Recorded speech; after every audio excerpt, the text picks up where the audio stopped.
The White House says the new North Carolina abortion ban will harm patients and threaten doctors. The president and vice president both side with pro-abortion groups, including one that held a big event last night in Washington, D.C. White House correspondent Owen Jensen reports. Owen? Tracy, good evening to you. Vice President Kamala Harris sent out a tweet today calling pro-life leaders, quote, extremists. Now, we knew she planned to speak at last night's event, but President Joe Biden's appearance there came as a last-minute surprise. President Joe Biden makes an unannounced appearance at a pro-abortion event. Hello, where he praised the former House Speaker. Nancy Pelosi is going to go down in history as one of the most consequential speakers in the history of the United States. Vice President Kamala Harris also spoke at the We Are Emily Gala.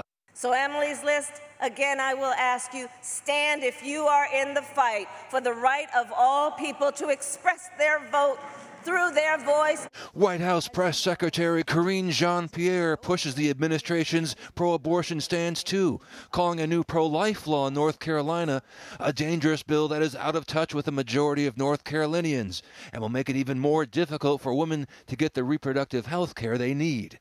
But pro-life groups like Concerned Women for America call it a win for life, and Students for Life say the measure will protect some preborn babies from the violence of abortion. Meanwhile, the ongoing debt ceiling debate. I'm confident that we'll get the agreement on the budget, that America will not default.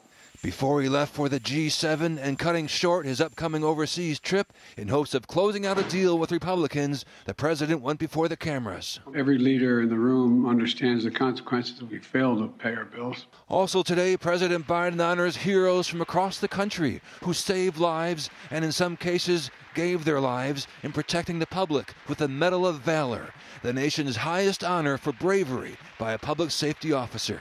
Justin shielded the newborn with his body, crawled back through the smoke to the window and down to safety. New York's bravest. Yeah, some very brave public servants right there. Now, back to the debt negotiations. The president also said today that while he's at the G7, he'll be in constant communication with his team regarding those debt negotiations. And he said he'll also be speaking with, or at least in contact with, the House Speaker, Kevin McCarthy. And the president also said today that he cut his trip short to overseas so he can be in Washington for the final negotiations next week. At the White House, Owen Jensen, EWTN News Nightly.